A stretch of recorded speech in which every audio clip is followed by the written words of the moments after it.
ప్రస్తుతం మనతో పాటు తెలంగాణ ఫిషరీస్ చైర్మన్ మెట్టు సాయి కుమార్ గారు ఉన్నారు. సార్తో మాట్లాడే ప్రయత్నం చేద్దాం. నమస్తే సార్. నమస్తే నమస్తే ఎలా ఉన్నారు సార్? హ్యాపీ అండి. ఓకే సార్, చెప్పండి.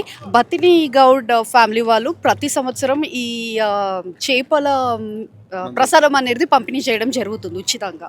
సో అది ఎట్లా అనిపిస్తుంది? ప్రతి సంవత్సరం యాజ్ అ ఫిషరీస్ చైర్మన్ ఎన్ని చేపలు రావడం జరుగుతుంది ఇక్కడ? ముఖ్యంగా అండి 189 సంవత్సరాల శతకాల ఈ యొక్క నమ్మకం విశ్వాసంతో బతిరి కుటుంబం వారు ఉబ్బసం వ్యాధికి అదేవిధంగా అస్తమాకు సంబంధించినటువంటి వారి వ్యాధిగ్రస్తులకు ఏదో ఒకటి తమ వంతు యొక్క సహాయం చేయాలి, ఒక సేవ చేయాలనే ఉద్దేశంతో ఏ రోజైతే ప్రారంభమైందో అప్పటి నుంచి ఇప్పటి వరకు ఇప్పుడు మీరు చూడవచ్చు, ఎక్కడ ప్రచారం లేదు, ఎక్కడ ప్రకటనలు లేవు. కానీ హైదరాబాద్ నగరంలో జూన్ 7, 8, 9 ఈ 3 రోజులు హైదరాబాద్ నగరంలో ప్రత్యేకంగా బత్తి సోదరులు చేప మందు వేస్తారు, ఇక్కడ రావాల్సిన సమయం ఆసన్నమైంది అని చెప్పి వారు రావడం, అదేవిధంగా మహారాష్ట్ర, పంజాబ్, హిమాచల్ ప్రదేశ్, హర్యానా, ఉత్తరాఖండ్, ఉత్తరప్రదేశ్ చాలా స్టేట్ నుంచి. ఎందుకు?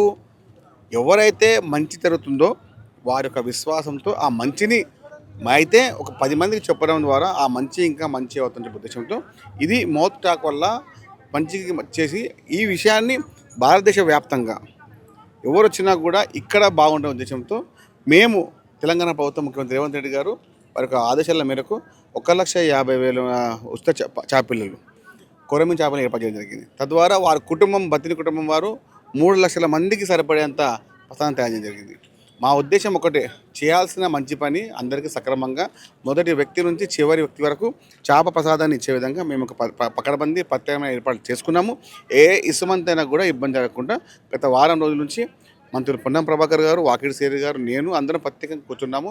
ఇంకా చాలామంది మాకు ఇక్కడ ఎన్జిఓస్ కూడా అగ్రవాల్ సమాజ్ వారు, పిట్టి సమాజ్ వారు, మన బదిసలు పెట్టి వారు, అదేవిధంగా జేస్వాల్ సమాజ్ వారు, బసవ వాళ్ళు, అంటే ప్రతి ఒక్కరు కూడా మేము కూడా ఇందులో భాగస్వాములు అవుతాము, మేము కూడా మా తోటి అయినంత సహాయం చేస్తాము.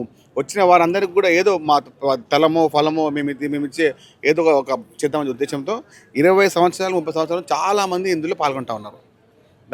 దానికి ఉదాహరణే ఇప్పుడున్నటువంటి వ్యవస్థ. 3 రోజుల కింద వచ్చినట్టు వారు ప్రతి ఒక్కరు వచ్చారు.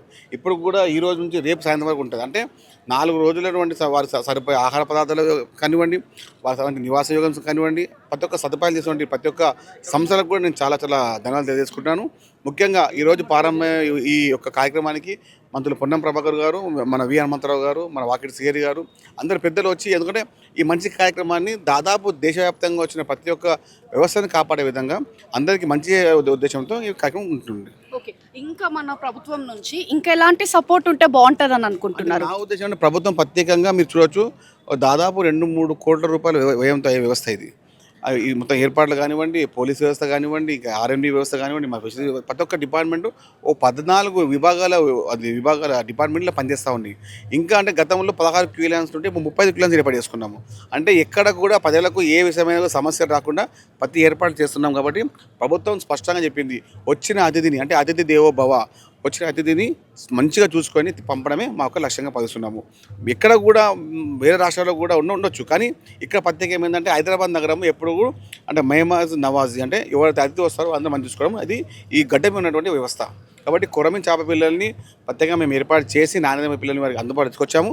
ఎక్కడ కూడా ఎవరికి కూడా ఇబ్బంది కాకుండా మొదటి వ్యక్తి నుంచి చివరి వ్యక్తి వరకు ఇచ్చే విధంగా అన్ని సదుపాయాలు ఏర్పాటు చేస్తాము. ఇంకా అత్యధికంగా 3 లక్షల మందికి సరిపడేంత చేప మంది ప్రసాదం ఉంది. 1,50,000 వరకు చేప పిల్లలు జరిగింది. ఎంతమంది జనాలను ఎక్స్పెక్ట్ చేస్తారు? ఇప్పటికైతే ఈ రోజు వరకు మధ్యాహ్నం వరకు 57,000 పైచీలకు టోకన్లు అమ్మడం జరిగింది, తీసుకున్నారు, చేప పిల్లలు తీసుకున్నారు. ఇంకా ఇది ఇప్పుడు నైట్ కూడా చాలా ట్రైన్స్ అదేవిధంగా బస్సు వస్తున్నారని సమాచారం ఉంది. కాబట్టి ఈరోజు మళ్ళీ రేపు మధ్యాహ్నం రేపు సాయంత్రం అంటే ఈరోజు ప్రారంభమైన కార్యక్రమం రేపు సాయంత్రము 9 గంటల వరకు ఉంటుంది. కాబట్టి దాదాపు ఇంకొక 50,000 నుంచి 70,000 వచ్చి, అంటే దాదాపు 1,10,000 1,15,000 వరకు వచ్చే ఛాన్స్ ఉందండి.